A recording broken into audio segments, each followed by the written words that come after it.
with a former WWE star claiming they made Cody Rhodes quit the company, and more. This is Wrestling Rambles. My name is John, and you're watching the Wrestling Report. Before we move on, make sure you subscribe to Wrestling Rambles with notifications on, and don't forget to like the video.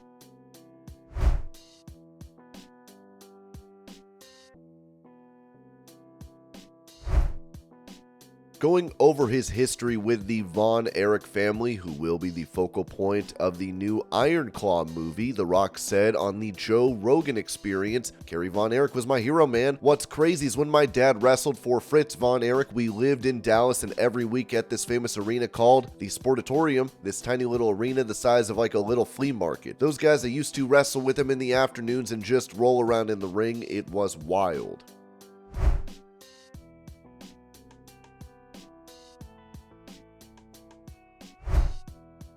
Suggesting how those in WWE may have reacted to him being a part of AEW, the Nature Boy Ric Flair told Club Shay Shay, "I think some people are upset with me now that I went to work at AEW. I don't know why. If you're acknowledging and you think I've contributed to the business, and I know I have because I hear it every day, you would think they would let me do whatever I want to do, as long as it doesn't affect them. I'm not going to get on TV and say AEW is better. I'm not doing something stupid. I'm just working. That's all I know how to do." They're mad. Not mad, but they did something. I'll tell you off camera. You know the old saying, you want to hear someone is doing good, but not too good? That makes sense?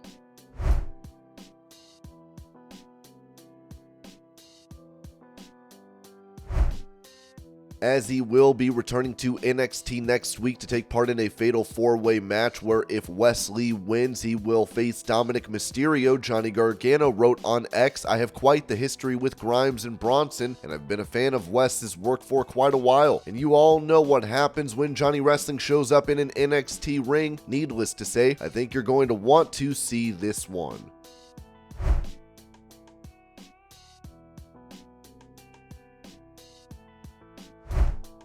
When it comes to an update on the financial success of AEW's event from the beginning of last month, Steve Carey of Ringside News wrote, "WrestleNomics has got the scoop on AEW WrestleDream, which went down on October 1st at the thrilling Climate Pledge Arena. According to the latest data from Pollster, this epic event managed to sell an impressive 7,108 tickets, but wait, there's more. The live gate, a jaw-dropping $533,717, folks. That's some serious cash rolling in. And each fan was willing to shell out an average of $75 for a ticket, proving that AEW fans spare no expense for the best wrestling action in town. But that's not all, because the AEW Collision TV taping, which went down the night before at that same arena, also brought the heat. With 4,933 tickets sold, they managed to score a cool $235,652 at the gate. It seems AEW fans just can't get enough of the action-packed showdowns. Now let's do a quick comparison, shall we? AEW Revolution back in March drew in 7,958 tickets and a whopping $737,010 at the gate. And let's not forget AEW Double or Nothing 2023, where 10,478 tickets were snatched up, bringing in an impressive $964,349 at the gate. These numbers prove that AEW continues to set the bar high in the world of professional wrestling. But hold on to your wrestling boots, because there's a little mystery surrounding AEW X NJPW Forbidden Door 2 and AEW All in London. We're still waiting for the final word on their attendance figures and gate earnings, but let's just say they've left a lasting impact. Speaking of records, AEW All in London currently holds the title for the highest live gate in AEW history. While there might be a bit of debate around the numbers, one thing's for sure, AEW knows how to put on a show that fans can't resist. As for AEW All Out in September, the gate and attendance figures are still under wraps, but according to the man himself, Tony Khan, during a recent media call for AEW Full Gear, the gate was hovering dangerously close to the $900,000 mark. That's Tony Khan for you, always keeping us on the edge of our seats.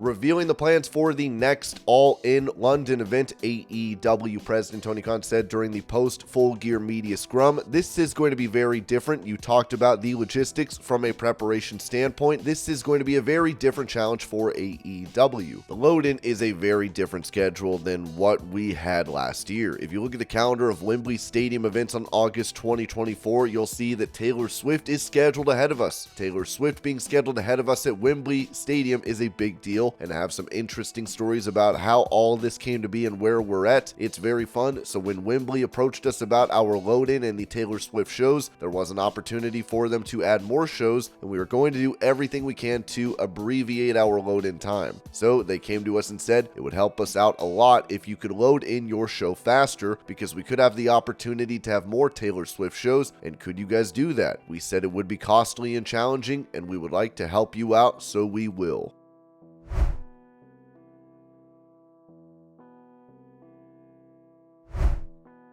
For more details on the recent DUI arrest of Hulk Hogan's son Nick, Ringside News wrote, according to an exclusive police report obtained by RadarOnline.com, a Clearwater police officer suspected alcohol on Belaya's breath and reported that he performed poorly on the field sobriety test. This is not the first time that the son of the WWE legend has faced legal issues. In 2007, when he was just 17 years old, Nick Hogan was involved in a single car crash that left his friend, John Graziano, paralyzed. He later pled no contest to reckless driving and served 8 months in county jail, followed by 5 years of probation. In 2010, Nick Hogan spoke exclusively to RadarOnline.com and expressed his commitment to turning his life around, saying, "After everything I've been through, I'm finally getting my life together. I'm able to move forward and start over." However, 13 years later, Belaya's recent DUI arrest suggests a different path. This recent incident occurred around 1 a.m. on November 18th while a group of patrol officers were engaged in a traffic stop in the left turn lane of an intersection with their emergency lights activated. Nick Hogan's 2021 Dodge Ram pickup truck failed to slow down despite attempts to signal him with a flashlight. He was also caught going 51 miles per hour in a 40-mile-per-hour zone by another officer at the scene. In addition to the suspicion of alcohol on his breath, Nick Hogan had bloodshot and glassy eyes along with signs of impairment. According to the police report, this was not a good look for Nick Hogan, as he is experiencing a troubling situation thanks to his poor choices.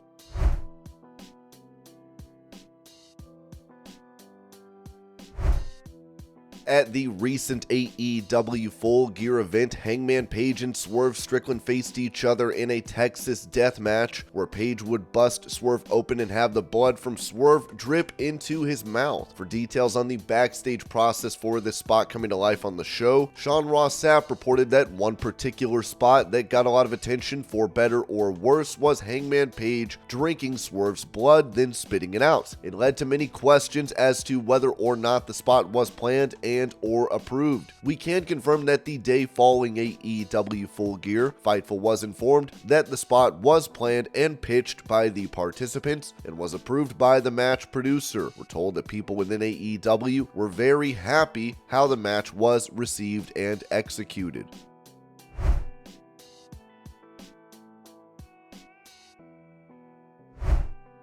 Previously, BWE posted this on X. John Cena was discussed to be a part of War Games pre-Crown Jewel. All that changed. Cody Rhodes takes lead. They have full faith in the selected group, especially after selling out Chi-Town. After this report, it was said that Ringside News reached out to a tenured member of Creative who confirmed to us that John Cena was never a part of any War Games plan. The original plan of Cena coming back was specifically to finish things up at Crown Jewel in Saudi Arabia. John Cena agreed to come back and finish up, specifically at Crown Jewel. This report is fabricated.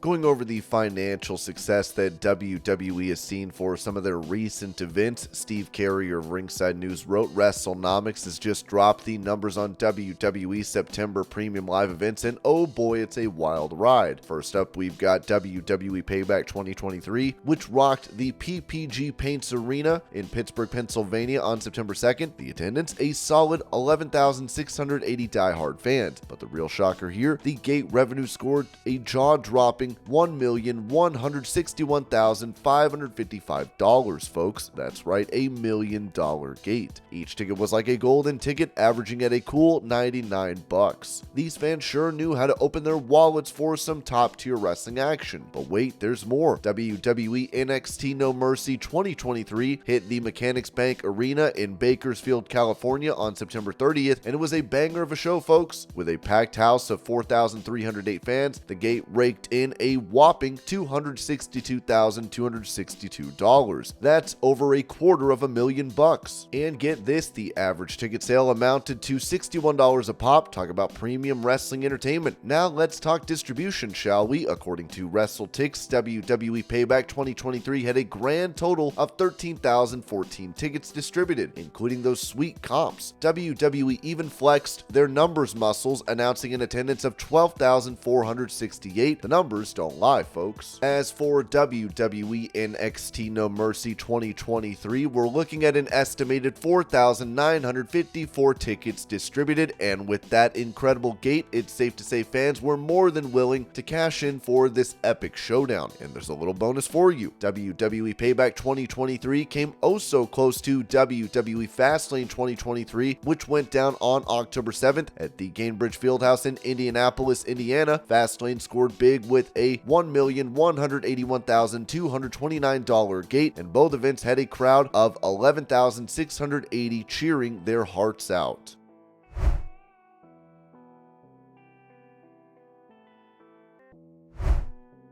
In regards to her having a producer role in AEW on top of her correspondent responsibilities, Renee Paquette said this on Women's Wrestling Talk. "I focus on what I have the most experience in, of course, in those backstage segments, doing those interviews, different promos. You know, for me, it's kind of jumping in there. It's such a different experience than it is with WWE. Of course, I was not a producer there, but the experience that I had there of being able to work with everybody, I've done interviews with everybody. So for me to be able to have that experience and now to be able to apply it here, where we're not just handed a script and we're not handed the like, here's what we're getting to. So really it's, you know, getting together with the talent. Sometimes it's right before we're about to shoot something going, what are we doing? What are we trying to accomplish? And it's really just keeping everybody on track and making sure that what we're doing makes sense, because it can get very complicated sometimes when it's like, you know, a bunch of different championships, a bunch of different matches, a bunch of different players that are in this segment. So it's trying to make sure that what we're talking about makes sense, but also like little things. Where is everyone standing? Where is the blocking house? If somebody's exiting the frame, how are we doing that? Like it's all those little things that really do make such a difference in those moments of which side a babyface is going to come in from, how I'm going to, you know, how I'm going to interact with the babyface as opposed to a heel. It's all those little things that I think really make the difference to those moments. And as we know, it was like any moment that you have on camera is so valuable. So we want to make the most of those every single time. And if I can help make somebody look like a bigger star, get them better experience in those moments, that's something that I love doing.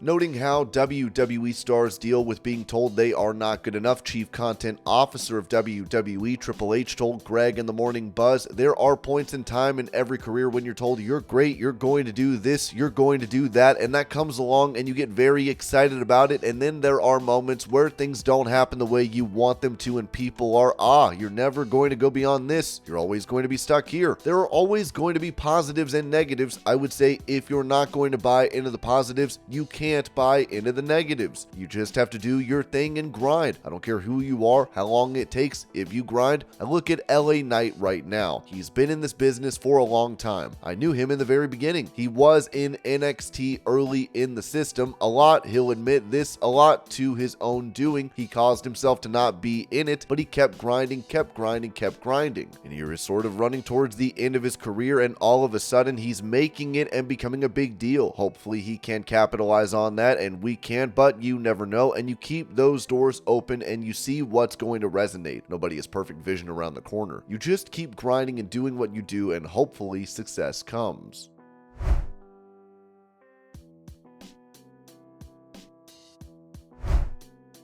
Commenting on how WWE fans feel that he is a traitor for leaving the company and being a part of AEW, Adam Copeland told Adrian Hernandez, "You know, it's interesting just in terms of, I guess, how people have like almost a brand allegiance or a team allegiance kind of thing. For me, I knew there was going to be some fan base in switching companies that said, oh, he's a traitor. But man, nobody's a traitor. We left on great terms. And for me, here's how I look at it. Paul Newman did movies for Paramount. He also did movies for MGM. Did you not watch them because they were MGM? And you have this really like strong opinion about Paramount films? Like, that's what we're talking about here, right? For me, I'm doing all I ever wanted to do, and I'm getting a chance to do it again after I was told I would never do it again. I get to do it with my best friend. I get to look at a whole new roster of opponents. That to me is exciting, and to be able to get as excited as I am at 50 years old, why wouldn't I do that?"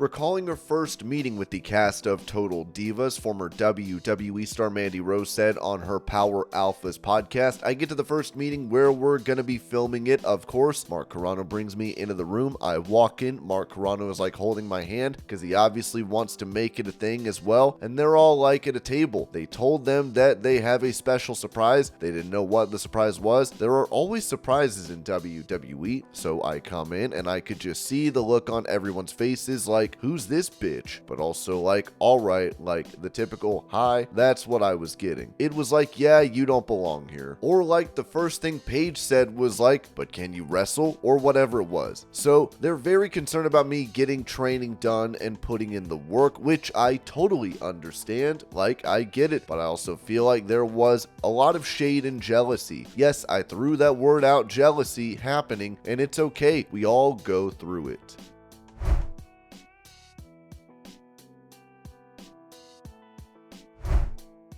With Wrestle features revealing that Matt Cardona during his time as Zack Ryder was one of the last 4 wrestlers to pin Cody Rhodes in WWE. Cardona responded to this writing, "I made him quit WWE." Cardona would later end up deleting this post.